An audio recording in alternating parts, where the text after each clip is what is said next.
Okay. Pero ma'am, never again na po kayo to team with the Marcoses. Sorry, may sasabihin pa si ma'am, sorry. Yes, I am. Pero ma'am, kumbaga never again na to team with the Marcoses. Oh, never again. Ay, grabe. Never again. Di ba? Palakpakan. Yan ang malinaw. Never again. Yan ang sa tingin ko, ha? Ang sinasabi nila, si Speaker Martin Romualdez daw ang candidate for 2028. Ma'am, Si amid all... President Marcos, nagkausap na ba ulit kayo amid sa mga nangyayari na ito? Wala. Hindi naman kasi kami talaga nagkausap niyan. Hindi kami magkaibigan. Naku po, patay. Hindi kami magkaibigan. Unang-una, nagkakilala lang kami dahil naging running mate kami. Mhm. Eto mga kababayan, mga banateros, eto lang masasabi ko sa inyo. I told you so. Matagal ko nang sinasabi ito. Matagal ko nang sinasabi ito na ang Marcos at Duterte never naging magkaibigan. Marami kasi sa inyo nagpipilit noon pa, panahon pa lang ng Duque yan, yung Duterte Cayetano. Marami nang sumisingit na mga Marcos dyan, kaya nga nagkaroon ng aldab-aldab na yan eh. Di ba? Na pinapasok nila Duterte, Marcos, kasi matagal nang manggagamit ang mga Marcos. Gusto nilang dumikit ng dumikit sa mga Duterte. Noon pa yan. And they are trying to tell the people na ganyan ang Duterte at Marcos. Di ba? Kaya nga nagpalabas ng mga nakaraan eh, kita nyo na si VP Sara Duterte nakipag team up with Marcos because kasi ganyan ang mga Duterte at Marcos. Hindi totoo yan. Matagal ko nang sinasabi sa inyo yan. Bakit? Ako mismo, sa akin mismo sinabi ni Pangulong Duterte, for how many times, not just interview, but also in personal, na sinasabi niyang hindi niya kilala yan. Hindi niya kaano yan. Ilang beses lumapit sa akin yan para humingi ng posisyon, tinanggihan ko. Si Pangulong Duterte nagsabi sa akin yan, hindi ako. So I know, hindi kaibigan yan. I know from the very start. At matagal ko na sinasabi sa inyo yan at marami sa inyo nagalit. Marami sa inyo sinasabi, is-komunista ka, mga gunggong. Matagal ko na sinabi sa inyo hindi magkalapit. Eto sa bibig na mismo ni VP Sara Duterte, hindi kami magkaibigan. Nagsama lang kami. Yun. Ganun ang politiko eh. That's politics. Sa politics, wala talagang magkakaibigan na tunay dyan. Bibihira ka makakita na magkakaibigan na tunay sa politika. So, bago pa man kami naging running mates, hindi na kami nag-uusap. Nagkausap lang kami. Bago pa kami naging running mate, Bago. Hindi kami nag-uusap. Gets nyo? During campaign at dahil sa... Doon na sa campaign kami nag-uusap, nagpalitan kami ng electric pan. Basta tayo.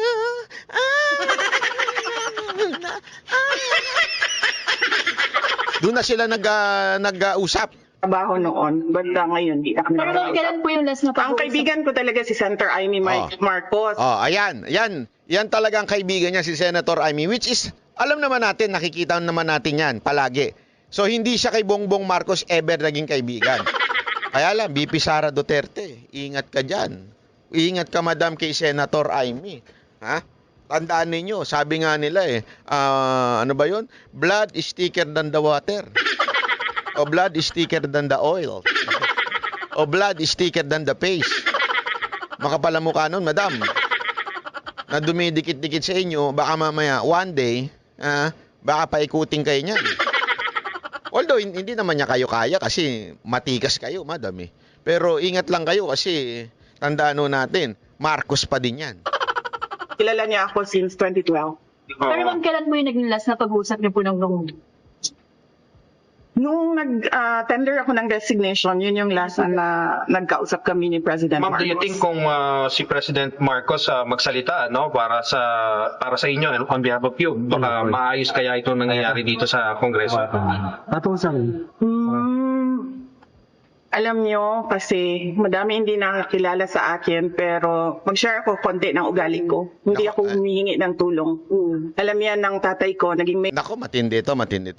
Mamaya may kikwento ko sa inyo sa ending part ha. May kikwento ko sa inyo. Abangan nyo.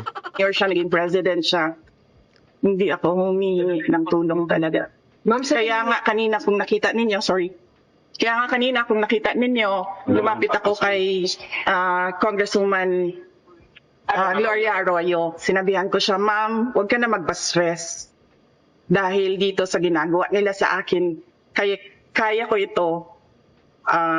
Don't stress yourself about it. Yan din ang sinabi ko kay Congressman Marcoleta. Ma'am, sa gitna po ng lahat ng ito, how are you po? How do you feel about what's happening right now? And you mentioning even about the impeachment complaint or possible. Oo. Iniisip ko lang na kapartihan ng journey ko as a government official, yung lahat ng nangyayari ngayon. Ma'am, sa tingin niyo po may hand si PBBM sa nangyayari ngayon dito sa Congress? Actions against you and the Duterte family. Sa tingin niyo may hand si Pangulo? Ma'am, hindi ko sagutin yan kasi sarcastic yung sagot ko dyan. Ang cute talaga ni Madam. Hindi ko sasagutin yan kasi ayun naman kitang sarcastic eh. Baka mamaya ma-offend ka. Ha? Hindi ko na sasagutin yan. Next. So, kumusta si Presidente Duterte? Kumusta yung mga advice niya sa inyo sa nangyayari ngayon na Bibi? Okay naman ata siya. Hindi kami nagkakausap ni former President Rodrigo Duterte. Pero sinasabihan ko lagi yung mga nakapalibot sa kanya, nasabihan siya na huwag magpa-stress sa nangyayari. Tulad ng sinabi ko din kay... Alam mo, this confirms yung aming huling pag-uusap ni Pangulong Duterte. Ito walang biro ito When we were talking, ito, kwento ko na lang sa inyo Marami pa tayo kikwento mga pribadong Allowed naman ako ikwento ito. Nung nag-uusap kami, we were talking about what's happening with our country. At that time, what's happening with KOJC kasi yun yung kasagsagan ng KOJC. Pero isang bagay ang talagang nakita ko dito ay yung concern ni Pangulong Duterte kay BP Sara Duterte. Maraming ako naikwento at maraming alam si Pangulong Duterte about BP Sara Duterte, yung mga bumabastos kay BP Sara Duterte. Kasi si Pangulong Duterte ngayon, relax na siya di ba? Ako, enjoy ako sa nangyayari kay Pangulong Duterte na relax na. Siyempre, it's about time. Half of his life is dedicated sa public service. Ngayon, panahon na. Kaya we were happy. We were there not to really talk about politics. We were there to drink and although kami na lang umiinom, siya hindi na kasi bawal na sa kanya. To drink, tapos to eat. Grabe, ang lakas kumain ni Pangulong Duterte. Talagang nakakatuwa kasi order siya ng order. Tapos to sing. Isipin nyo, 4 hours yun. It was a 4 hours of fellowship, enjoying the company of each other, enjoying what yung pinag-uusapan namin. Pinakain niya kami ng durian Enjoy na enjoy kaming kumakain. At saka ayaw niya kami nagkukutsara tinidor sa durian. Sabi niya, mas masarap yan pag kinakamay. Ang problema ko kasi pag kinamay ko, yung daliri ko, may durian na. Pero alam mo, tawanan yun It was happy moments with PRRD and the Banateros nung nag-uusap kami. Pero whenever pumapasok kami ng issue ni BP Sara Duterte, doon nakikita ko yung, alam mo yun, yung leon. Alam mo yung parang gumaganon uli si PRRD. Makikita mo talaga yung concern niya sa kanyang anak. Yung ayaw niya na binabastos. Para talagang doon ko napansin, grabe si Pangulong Duterte. Lumalabas yung pagiging tatay niya.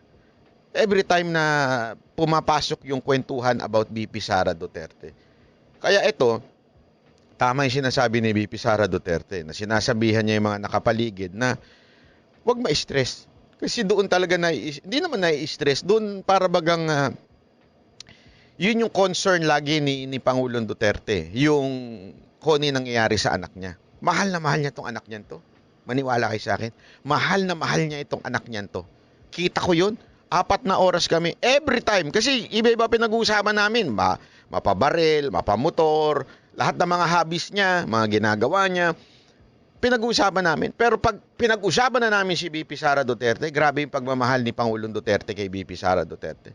Kaya tama 'to sinasabi ni VP Sara Duterte.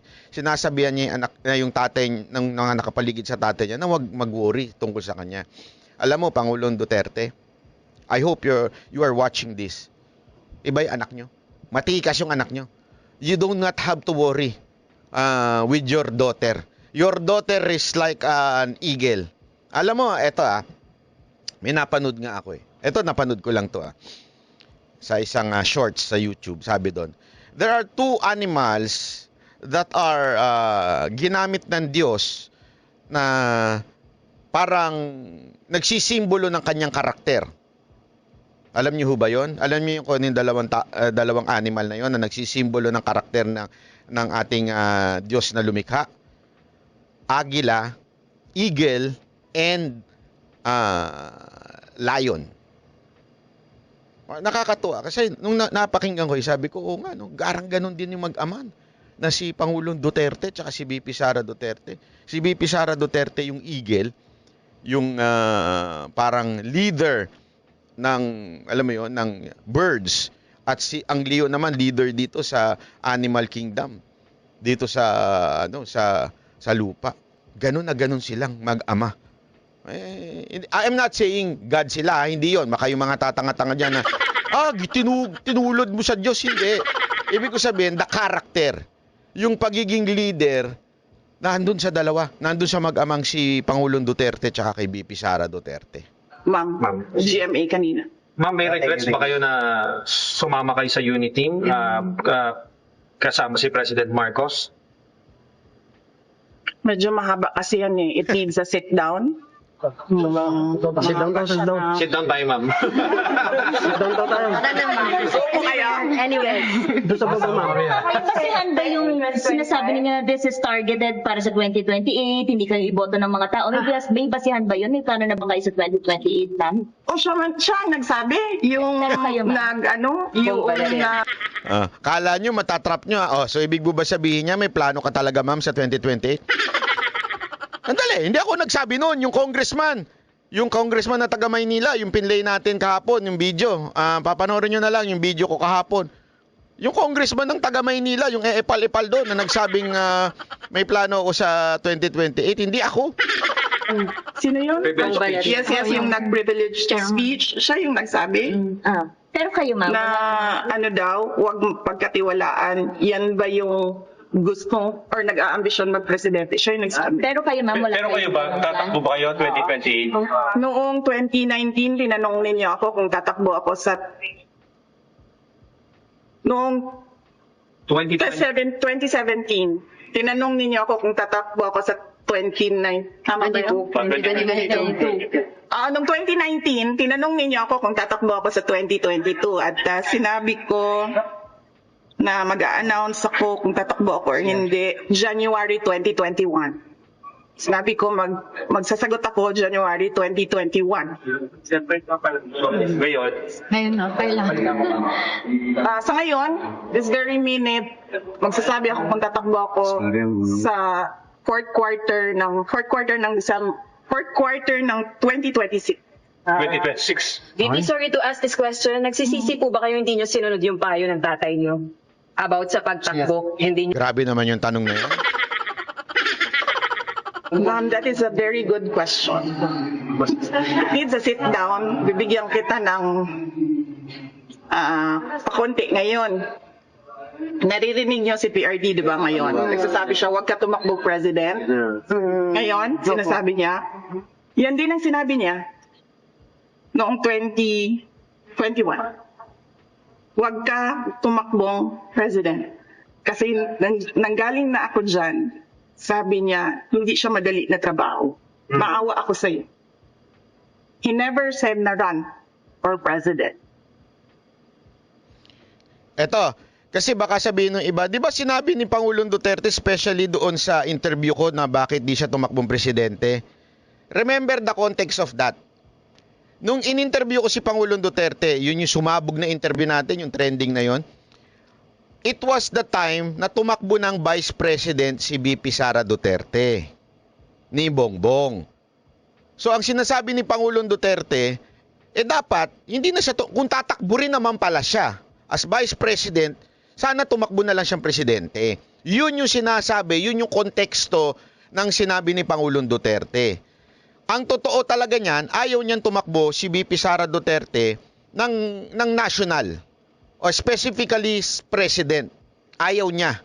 Bakit? Kasi mahirap talaga. Yan naman ang talagang sinasabi ni Pangulong Duterte noon. Pero, since tumakbo na siyang Vice President at that time, during my interview with PRRD, kaya niya sinabing, sana, presidente na lang tinakbo. Kasi nga, ayaw niya talaga sa mga Marcos. Si Pangulong Duterte, ever since, ayaw niya kay Bongbong Marcos. Ayaw. Maniwala kayo sa akin, ayaw niya talaga. Okay. Pero ma'am, never again na po kayo to team with the Marcoses. Sorry, may sasabihin pa si Ma'am, sorry. Yes, I am. Pero ma'am, kumbaga never again na to team with the Marcoses. Oh, never again. Ay, grabe. Never again. Di ba? Palakpakan. Yan ang malinaw. Never again sa mga Marcoses. Madam, Madam VP Sara Duterte, sana pati kay Senator Amy, never again, ha? Baka mamaya magpilit yan, gusto niyang tumakbong Vice President ninyo. Sana wag naman na, Senator Amy, wag na. Pwede si Congressman Marcoleta. Yun, panalo yun. O kaya marami akong alam na pwede nyo maging Vice President. Wag lang sana si Senator Amy. Kasi marami nang nabudol. Marami nang nabudol sa mga Marcos. Baka magagalit lang sila pagka si Senator Amy pang pinatakbo yung Vice President. Marami ko. Ako alam na ayaw na talaga sa mga Marcos. Why, ma'am? Sit down tayo. Sige, ma'am. Ma'am, sama kami sa sit down. Sige na, Madam Vice President. Baka naman po pwede, kung meron nakikinig sa opisina ni Vice President Sara Duterte, I hope payagan nyo naman ang Banateros interviewin si Pangulo. Sige na nga. Hindi, Pangulo kasi talaga namin yan. Among presidente yan, si VP Sara Duterte. Baka naman pwede namin ma-interview ng Banateros sa SMNI si Madam VP Sara Duterte. Talagang sit down. Sincere interview. Pwede nga kahit hindi na lumabas, kain na lang kami. Hindi kasi grabe talaga ang presensya ni Madam nung nagkita kami niyan sa Davao. Grabe. Yung mga itlog ng mga kasama ko, napunta dito sa nginig eh. Walang... Diba, tatapang niya mga yan. Si Boss Dada, talagang minumura siya. Si Jay Guevara, mga tatapang. Si Master Judea, non-stop magsalita yan. Si Coach Oli, nagpapakit lang yan. Ganyan. Pero nung pagdating ni VP Sara Duterte, para kami lahat natulala. Ito na ang agila. Ano pala si Madam? Matangkad. Ewan ko kung matangkad o maliit lang ako. Pero parang kahit ko siya.